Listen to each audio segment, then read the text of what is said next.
नमस्कार साथियों, क्या आप यूपी ट्रिपल एससी के अंतर्गत आने वाले किसी भी एग्जाम की तैयारी कर रहे हैं तो यह क्लास आपके लिए बेहद इंपॉर्टेंट होने वाली है, क्योंकि इस क्लास के अंदर हम कंप्यूटर के टॉप 25 क्वेश्चन करने वाले हैं जो आपके एग्जाम के लिए बेहद इंपॉर्टेंट होंगे। तो आपको क्लास को अंत तक जरूर देखना है और यदि आप इस चैनल पर नए आए हो तो चैनल को सब्सक्राइब करके वीडियो को लाइक कर दीजिए। यहाँ पर आप देख सकते हैं टोटल आपके लिए 25 क्वेश्चन जो आपके एग्जाम के लिए बेहद इंपॉर्टेंट होने वाले हैं। तो टोटल आपके 25 क्वेश्चन है। चलिए शुरू करते हैं क्वेश्चन नंबर 1 से कि क्वेश्चन नंबर 1 में क्या पूछा गया है। क्वेश्चन नंबर 1 पूछा गया है, कंप्यूटर में सीपीयू का मुख्य कार्य क्या होता है। जो कंप्यूटर में सीपीयू होता है, आखिर इसका मुख्य कार्य क्या होता है। What is the main function of the CPU in a computer. तो सीपीयू होता है, सीपीयू की फुल फॉर्म होती है सेंट्रल प्रोसेसिंग यूनिट। सीपीयू की फुल फॉर्म याद रखेंगे, सीपीयू की फुल फॉर्म होती है सेंट्रल प्रोसेसिंग यूनिट। इसका मुख्य कार्य क्या होता है, डेटा को स्टोर करना, इनपुट देना, निर्देशों को प्रोसेस करना या आउटपुट दिखाना। तो आपका सही आंसर होगा कंप्यूटर में जो सीपीयू का मुख्य कार्य होता है वो होता है निर्देशों को प्रोसेस करना, प्रोसेसिंग इंस्ट्रक्शन, ये सीपीयू का कार्य होता है और सीपीयू का फुल फॉर्म होता है central processing unit. Next question है पूछा गया है और दूसरा क्वेश्चन आपसे यही पूछ सकता है कि कंप्यूटर का ब्रेन, जो कंप्यूटर का मस्तिष्क किसे कहा जाता है। तो याद रखेंगे सीपीयू को ही कंप्यूटर का ब्रेन या कंप्यूटर का मस्तिष्क कहा जाता है। नेक्स्ट क्वेश्चन है पूछा गया है, रैम किस प्रकार की मेमोरी होती है। जो रैम होती है आखिर ये किस प्रकार की मेमोरी होती है, स्थायी मेमोरी, अस्थायी मेमोरी, सेकेंडरी मेमोरी या ऑप्टिकल मेमोरी। तो रैम का फुल फॉर्म होता है वो होता है रैंडम एक्सेस मेमोरी। याद रखेंगे रैम का फुल फॉर्म होता है रैंडम एक्सेस मेमोरी और यह हमारी एक अस्थायी मेमोरी के रूप में जानी जाती है। तो ऑप्शन नंबर बी आपका यहाँ पर सही आंसर होगा। मतलब क्या होता है कि लाइट जाने के बाद जो अपना सारा डेटा खो देता है तो वो होता है रैम, और कंप्यूटर पर आप जो भी कार्य करते हैं वो सारा रैम में जाना अनिवार्य होता है और यह आपकी एक अस्थायी मेमोरी होती है और रैम की फुल फॉर्म होती है random access memory. Next question है पूछा गया है, ईमेल भेजने के लिए किस प्रोटोकॉल का प्रयोग किया जाता है। Which protocol is use to send email. Email को भेजने के लिए जो हमारा प्रोटोकॉल प्रयोग होता है वो होता है एसएमटीपी, जिसकी फुल फॉर्म होती है सिंपल मेल ट्रांसफर प्रोटोकॉल। याद रखेंगे ईमेल को भेजने के लिए किस प्रोटोकॉल का प्रयोग होता है तो वो होता है आपका एसएमटीपी, जिसकी फुल फॉर्म होती है simple mail transfer protocol. FTP की फुल फॉर्म होती है फाइल ट्रांसफर प्रोटोकॉल। एचटीटीपी की फुल फॉर्म होती है हाइपर टेक्स्ट ट्रांसफर प्रोटोकॉल। और जो पीओपी 3 प्रोटोकॉल होता है इसका प्रयोग होता है ईमेल को प्राप्त करने के लिए post office protocol version 3। Next question है पूछा गया है, निम्नलिखित में से कौन सा एक आउटपुट डिवाइस है।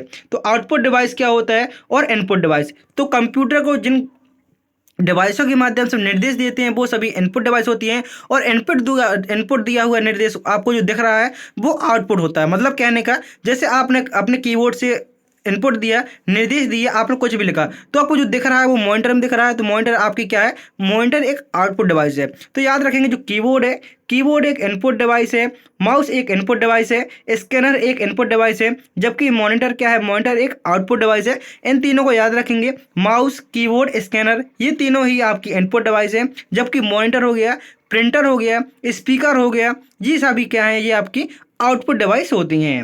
नेक्स्ट क्वेश्चन है पूछा गया है, कंप्यूटर वायरस क्या। जो कंप्यूटर वायरस है आखिर क्या है। ऑप्शन ए हार्डवेयर उपकरण, एंटीवायरस सॉफ्टवेयर, एक हानिकारक प्रोग्राम या ऑपरेटिंग सिस्टम। कंप्यूटर वायरस क्या है तो आप याद रखेंगे जो कंप्यूटर वायरस होते हैं ये हानिकारक प्रोग्राम होते हैं। ऑप्शन नंबर सी आपका यहाँ पर सही आंसर हो जाएगा। अगले क्वेश्चन में पूछा गया है, डीप लर्निंग का मूल निर्माण खंड कौन सा होता है। जो डीप लर्निंग होता है आखिर उसका मूल निर्माण खंड कौन सा होता है। Random forest, decision tree, artificial neural network या सपोर्ट वेक्टर मशीन। तो याद रखेंगे डीप लर्निंग का मूल निर्माण खंड कौन सा होता है तो वो होता है आपका artificial neural network. Option number C आपका यहाँ पर सही आंसर हो जाएगा। अगले क्वेश्चन में पूछा गया है, ब्राउजर में वेबसाइट सुरक्षित कर शीघ्र एक्सेस करने का तरीका कौन सा है। जो ब्राउजर होता है जैसे गूगल क्रोम क्या है, गूगल एक सर्च इंजन है जबकि गूगल क्रोम एक वेब ब्राउजर है। तो पूछा गया है ब्राउजर में वेबसाइट सुरक्षित कर शीघ्र एक्सेस करने का तरीका कौन सा होता है तो वो होता है आपका बुकमार्क। जैसे आप कहीं पर भी कोई वेबसाइट पर गए और आपने उस वेबसाइट को बुक मार्क कर दिया। जब भी आप अगली बार आएंगे तो आप सीधे बुक मार्क के ऑप्शन पे जाकर उस वेबसाइट को सीधे खोल सकते हैं। ये होता है बुक मार्क। मतलब कहने का यही पूछा जा रहा था कि शीघ्र एक्सेस करना। शीघ्र एक्सेस किसके माध्यम से कर सकते हैं, तो हम बुक मार्क के माध्यम से शीघ्र एक्सेस कर सकते हैं। यहाँ पर आपका ऑप्शन नंबर बी सही आंसर होगा। और साथ साथ आपको भी कमेंट करते चलना है सारे क्वेश्चनों के, जिससे सारे क्वेश्चन आपको भी याद हो सकें। और वीडियो के अंत में जरूर बताना है कि टोटल आपने 25 क्वेश्चनों में से कितने क्वेश्चनों के आंसर सही दिए हैं। नेक्स्ट क्वेश्चन में पूछा गया है, कंप्यूटर स्क्रीन पर प्रत्येक पिक्सल किन रंगों से मिलकर बना होता है। जो प्रत्येक पिक्सल होता है आखिर वो किन रंगों से मिलकर बना होता है, ग्रीन, रेड, ब्लू या लाल, पीला, ग्रे, सफ़ेद, लाल, ग्रे। तो आप याद रखेंगे जो कंप्यूटर स्क्रीन पर प्रत्येक पिक्सल होता है वह आपका 3 रंगों से मिलकर बना होता है, रेड, ग्रीन, ब्लू, लाल, हरा, नीला मिलकर बना होता है। तो यहाँ पर आपका ऑप्शन नंबर ए सही आंसर हो जाएगा। अगले क्वेश्चन में पूछा गया है, उपयोगकर्ता के सिस्टम को नुकसान पहुंचाने वाला खराब प्रोग्राम कौन सा है। तो पूछा गया है जो उपयोगकर्ता के सिस्टम को नुकसान पहुंचाने वाला खराब प्रोग्राम कौन सा होता है, Trojan horse, computer worm, virus या मेलवेयर। तो याद रखेंगे जो उपयोगकर्ता के सिस्टम को नुकसान पहुंचाने वाला खराब प्रोग्राम होते हैं वो आपके मेलवेयर के रूप में जाने जाते हैं। तो इस प्रकार से यहाँ पर आपका ऑप्शन नंबर डी सही आंसर हो जाएगा। अगले क्वेश्चन में पूछा गया क्वेश्चन नंबर 10 में, विंडो एंटी में एंटी का अर्थ क्या है। जो विंडो एंटी होता है आखिर उसमें एंटी का अर्थ क्या होता है, new terminal, newest technology, new technology या नैनो टेक्नोलॉजी। पूछा गया है कि विंडो एंटी में एंटी का अर्थ क्या होता है। तो याद रखेंगे जो एंटी होता है उसका अर्थ होता है new technology. Option number C यहाँ पर आपका सही आंसर होगा। अगले क्वेश्चन में पूछा गया है, ई गवर्नेंस सेवा केंद्रित मंच प्रदान करती है। आखिर कौन सी ई गवर्नेंस है जो सेवा केंद्रित मंच प्रदान करती है, ई हॉस्पिटल जिसको ORS के रूप में, पासपोर्ट सेवा, रेलवे रिजर्वेशन या कॉमन सर्विस सेंटर। जो आपका CSC होता है, CSC का फुल फॉर्म भी काफ़ी बार पूछा जा चुका है। CSC का फुल फॉर्म होता है common service centre. E governance सेवा केंद्रीकृत मंच प्रदान करती है तो वो आपकी CSC होती है। जैसे आप कोई जन सेवा केंद्र खोलना चाहते हैं तब सबसे पहले आपको एक CSC ID बनवानी होती है, उसके बाद ही आप अपना एक कंप्यूटर जनसेवा केंद्र को खोल सकते हैं। तो यहाँ पर आपको ऑप्शन नंबर डी सही आंसर होगा। यदि आपने अभी तक वीडियो को लाइक नहीं किया तो वीडियो को लाइक करके चैनल को सब्सक्राइब कर दीजिए, क्योंकि यहाँ यह क्लास आपकी डेली आने वाली है जो आपके एग्जाम के लिए बहुत ज़्यादा इंपॉर्टेंट होने वाली है। नेक्स्ट क्वेश्चन में पूछा गया है, SSD स्टोरेज मैग्नेटिक डिस्क की तुलना में कैसे होता है। Option A non volatile slow, option B non volatile fast या वोलेटाइल स्लो।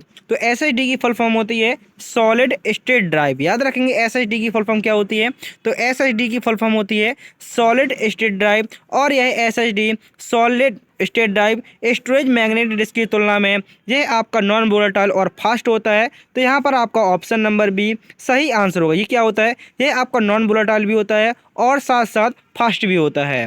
अगले क्वेश्चन में पूछा गया है, उबंटू किस प्रकार का ऑपरेटिंग सिस्टम। जो उबंटू है आखिर एक किस प्रकार का ऑपरेटिंग सिस्टम है, ओपन सोर्स ऑपरेटिंग सिस्टम है, विंडो बेस्ड या मैक बेस्ड या ओपन एक्सेस। पूछा गया जो उबंटू है आखिर एक किस प्रकार का ऑपरेटिंग सिस्टम है।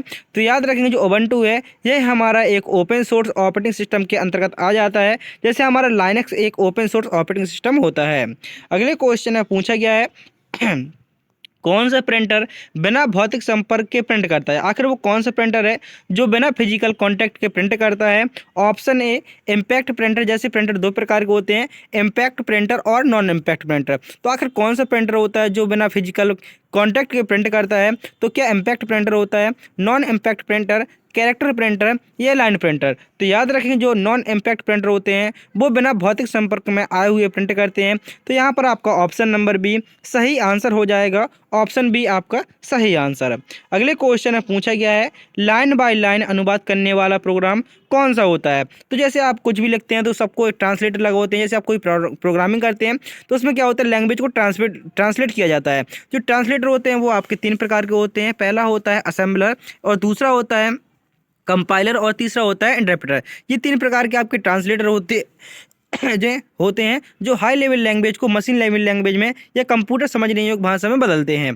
तो जो आपका पूछा गया है लाइन बाय लाइन कौन सा प्रोग्राम अनुवाद करता है, तो वो होता है इंटरप्रेटर। जो इंटरप्रेटर ट्रांसलेटर होता है वो प्रोग्राम को लाइन बाय लाइन अनुवाद करता है, लेकिन जो कंपाइलर होता है वो क्या करता है, कंपाइलर पूरे प्रोग्राम को एक बार में एक्सेस करके अनुवाद करता है और तभी आपका रिजल्ट देता है। लेकिन इंटरप्रेटर क्या करता है, इंटरप्रेटर लाइन बाय लाइन आपके प्रोग्राम को पढ़ता है। तो पूछा गया था लाइन बाय लाइन कौन पढ़ता है, तो लाइन बाय लाइन कौन पढ़ता है, तो वो आपका इंटरप्रेटर पढ़ता है। और यदि आपसे पूछे पूरे प्रोग्राम को एक साथ पढ़ने का कार्य कौन करता है, तो पूरे प्रोग्राम को पढ़ने का एक साथ कार्य कंपाइलर करता है। नेक्स्ट क्वेश्चन में पूछा गया है एसएमएस का पूरा नाम क्या होता है। जो एसएमएस होता है आखिर इसका फुल फॉर्म क्या होता है।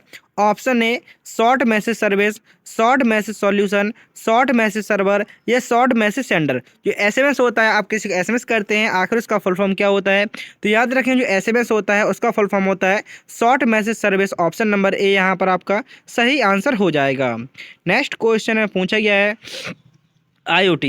IoT का फुल फॉर्म क्या होता है, तो IoT का फुल फॉर्म होता है इंटरनेट ऑफ थिंग्स। IoT का फुल फॉर्म होता है इंटरनेट ऑफ थिंग्स। उपकरणों को डेटा एकत्रित करने में क्या सक्षम बनाता है। बिग चिप, ट्रांसपॉन्डर या आपके equators and sensor, human interaction या डेटा इनक्रिप्शन। तो पूछा गया कि जो IoT उपकरणों को डेटा एकत्रित करने में क्या सक्षम बनाता है, तो आप याद रखेंगे वो होता है आपका इक्वेटर्स एंड सेंसर, जो आपके डेटा को एकत्रित करने के लिए सक्षम बनाते हैं। ऑप्शन नंबर बी आपका यहाँ पर सही आंसर होगा। अगले क्वेश्चन में पूछा गया है केवल इनपुट डिवाइस कौन से निम्नलिखित में से कौन से आपके इनपुट डिवाइस हैं। तो आपका जो स्पीकर होता है वह एक आउटपुट डिवाइस है, लेकिन जो आपका बार कोड रीडर है ये क्या है, तो यह आपकी एक इनपुट डिवाइस है। जो ग्राफिक्स टैबलेट, माइक्रोफोन, ये आपके तीनों ही आपके क्या हैं, इनपुट डिवाइस है। तो यहाँ पर आपको नीचे ऑप्शन मिलेंगे, आपने तीनों देखे, तो यहाँ आपका जो BCD है ये तीनों ही आपके क्या हैं, BCD चारों ही आपके इनपुट डिवाइस हैं। बस स्पीकर था वो आपका एक आउटपुट डिवाइस था। अगले क्वेश्चन में पूछा गया है जो मॉडेम होता है उसकी फुल फॉर्म होती है मॉड्यूलेटर, डीमॉड्यूलेटर, और यह आपका एक इनपुट और आउटपुट डिवाइस के दोनों के रूप में जाना जाता है। इसी प्रकार आपकी जो टच स्क्रीन होती है वह भी इनपुट और आउटपुट डिवाइस दोनों होती हैं। अगले क्वेश्चन में पूछा गया है CDR पर डेटा कैसे लिखा जाता है। CDR होता है और आखिर उस पर डेटा को कैसे लिखा जाता है। Write once only, read once only, read many time, write once या read once write many times. तो पूछा गया जो CDR होता है आखिर इसमें डेटा को कैसे लिखा जाता है, तो आप याद रखेंगे CDR का मतलब होता है read many times, write once मतलब कहने का एक बार लिखो और बार बार पढ़ो। ये आपका CDR पर डेटा लिखा जाता है इस प्रकार से read many times and write once, एक बार लिखो और उसको बार बार पढ़ो, ये आपका CDR होता है। अगले क्वेश्चन में पूछा गया है कानूनी चेतावनी के साथ लॉक किया गया सॉफ्टवेयर कौन सा होता है। कानूनी चेतावनी के साथ लॉक किया गया सॉफ्टवेयर होता है आखिर वो कौन सा होता है। कॉपी लेफ्ट, क्लोज ऑनरशिप या आपके प्रॉपर्टी सॉफ्टवेयर या ओपन सोर्स। तो याद रखेंगे कानूनी चेतावनी के साथ लॉक किया गया सॉफ्टवेयर होता है वो होता है आपका property software. Option number C आपका यहाँ पर सही आंसर होगा। अगले क्वेश्चन में पूछा गया है कंप्यूटर नेटवर्किंग में निम्नलिखित में से किस तारयुक्त संप्रेषण माध्यम के प्रकार से परिष्कृत कांच की क्रोड होती है, तो वो होती है आपकी optical fibre. Option number A यहाँ पर आपका सही आंसर होगा। जैसे आपको क्वेश्चन हिंदी और इंग्लिश दोनों में दिख रहे होंगे, तो आप जैसे कुछ शब्द ऐसे होते हैं जैसे यहाँ पर संप्रेषण परिष्कृत लिखा हुआ है, ये आपको हिंदी में कम समझ कर आकर इंग्लिश में अच्छा समझ में आएगा। जैसे यहाँ पर लिखा हुआ है इन computer networking which wired communication medium has a ref and glass core, तो वो होता है आपका optical fibre. Option number A यहाँ पर आपका सही आंसर होगा। अगले क्वेश्चन में पूछा गया है ई बैंकिंग में स्कीमिंग को संदर्भित करता है। जो ई बैंकिंग होती हैं उसमें स्कीमिंग को कौन संदर्भित करता है, तो वो करता है आपका क्रेडिट कार्ड से महत्वपूर्ण जानकारी की नकल। क्रेडिट कार्ड से महत्वपूर्ण जानकारी की नकल क्या कहलाता है, वो आपका ई बैंकिंग के अंतर्गत स्कीमिंग को संदर्भित करता है। ऑप्शन ए यहाँ पर आपका सही आंसर होगा। स्कीमिंग एक साइबर अपराध जिसमें आपका ATM कार्ड की जानकारी चोरी की जाती है, तो वो क्या कहलाता है। जैसे आपके ATM कार्ड की चोरी होती है तो वो क्या कहलाता है, वो आपका स्कीमिंग के अंतर्गत आ जाता है। नेक्स्ट क्वेश्चन है पूछा गया है कौन सा संख्यात्मक डेटा विश्लेषण उपकरण कंप्यूटरीकृत लेजर बनाने की अनुमति देता है? Which numerical data analysis tools allow creating a computerized ledger? तो क्या आपका वर्ड प्रोसेसिंग होता है, एडवेयर होता है, यूटिलिटी सॉफ्टवेयर होता है या स्प्रेडशीट सॉफ्टवेयर? तो संख्यात्मक डेटा विश्लेषण की बात की जा रही है, तो आप संख्यात्मक डेटा किस में लिखते हैं? तो आप कहेंगे हम स्प्रेडशीट, हम अपने या तो MS एक्सेल में लिखेंगे या हम लिब्रे ऑफिस कैल्क में लिखेंगे। तो जो भी हमारा संख्यात्मक डेटा होता है उसको हम किस में लिखते हैं? तो या तो हम एक्सेल में लिखेंगे या हम किसको लिब्रे ऑफिस कैल्क में लिखते हैं। नेक्स्ट क्वेश्चन है, पूछा गया है क्वेश्चन नंबर 24, कौन सा अधिनियम जानबूझकर कंप्यूटर वायरस फैलाने को अपराध मानता है? तो डेटा संरक्षण अधिनियम 1997, सूचना सुरक्षा अधिनियम 1998, सूचना प्रौद्योगिकी अधिनियम 2000 या कंप्यूटर दुरुपयोग अधिनियम 2009। तो यहाँ पर आपका सही आंसर होगा ऑप्शन नंबर सी, जो सूचना प्रौद्योगिकी अधिनियम 2000 है। आपने सुना दो एक्ट 2002, IT एक्ट 2002। तो IT सूचना प्रौद्योगिकी अधिनियम, IT एक्ट 2000 कौन सा अधिनियम जानबूझकर कंप्यूटर वायरस को फैलाने का अपराध मानता है? तो वो है आपका सूचना प्रौद्योगिकी अधिनियम 2000। तो ऑप्शन नंबर सी आपका यहाँ पर सही आंसर होगा। और ये आपका क्वेश्चन नंबर 25 पूछा गया है, DOS का संक्षिप्त नाम क्या होता है? जो DOS होता है आखिर इसका फुल फॉर्म क्या होता है? Diskless operating system, driver operating system, disk operating system या ड्राइवर ऑफिशियल सिस्टम? तो इसका आंसर आप सभी को कमेंट बॉक्स में बताना है। उम्मीद करता हूं कि आपको वीडियो पसंद आया होगा। यदि आपने अभी तक वीडियो को लाइक नहीं किया तो वीडियो को लाइक करके चैनल को सब्सक्राइब कर दीजिए, क्योंकि यह क्लास आपकी डेली आने वाली है, जो आपकी UP SSC जो आपका एग्जाम होने वाला है, जिसमें आप जूनियर असिस्टेंट एग्जाम या किसी भी एग्जाम की तैयारी कर रहे हैं, तो उन सभी के लिए आपके डेली यहाँ पर सिर्फ वही क्वेश्चन होंगे जो एग्जाम में बार बार पूछे गए हैं और संभवतः आपके एग्जाम में पूछे जाएंगे। तो वीडियो को ज़्यादा से ज़्यादा सभी ग्रुप में जरूर शेयर कर दीजिएगा। मिलते हैं नेक्स्ट वीडियो में, जब तक के लिए जय हिंद, जय भारत, वंदे मातरम।